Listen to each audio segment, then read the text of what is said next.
बोलिए औसानी मैया की जय। दोस्तों, मैं आप सबके सामने एक औसानी माता की गीत लेके आई हूँ और गाने जा रही हूँ। इस गीत को पूरा सुनना कि ये गीत आप लोगों को कैसे लगेगी, कमेंट में जरूर बताना। तो देर न करते हुए आइए बोलते हैं माता रानी का जयकारा। बोलिए औसानी मैया की जय।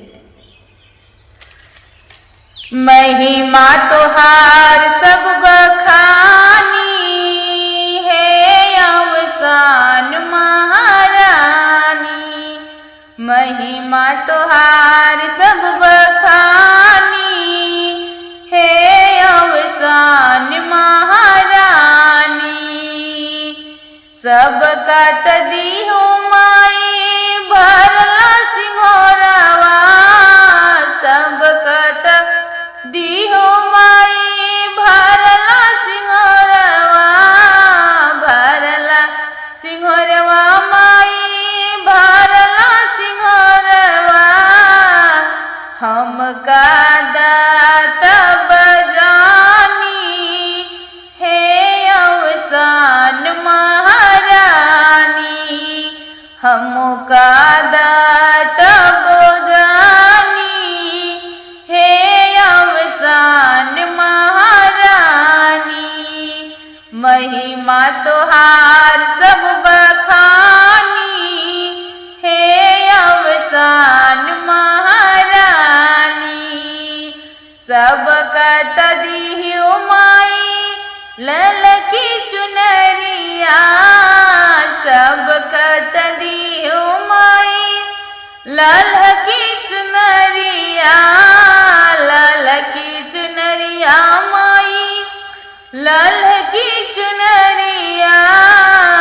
हमका दात बुझानी है अवसान महारानी। हमका दात बजानी है अवसान महारानी। महिमा तोहार सब बखानी है अवसान महारानी। सबका तदी हो माई हाथ भर चूड़िया। हाथ भर चूड़िया माई ललकी मेहंदिया। हमका दात बजानी है अवसान महारानी। महिमा तोहार सब बखानी है अवसान महारानी। सबका तदी हो माई पाँव भर पायले।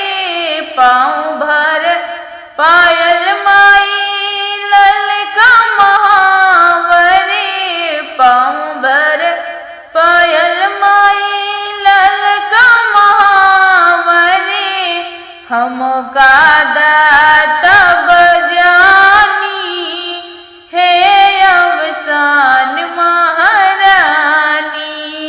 हमका दात बजानी है अवसान महारानी। सबका तदी हो माई गोदी में होरी लवा। गोदी में होरी लवा माई गोदी में होरी लवा। हमका दात बजानी है अवसान महारानी। हमका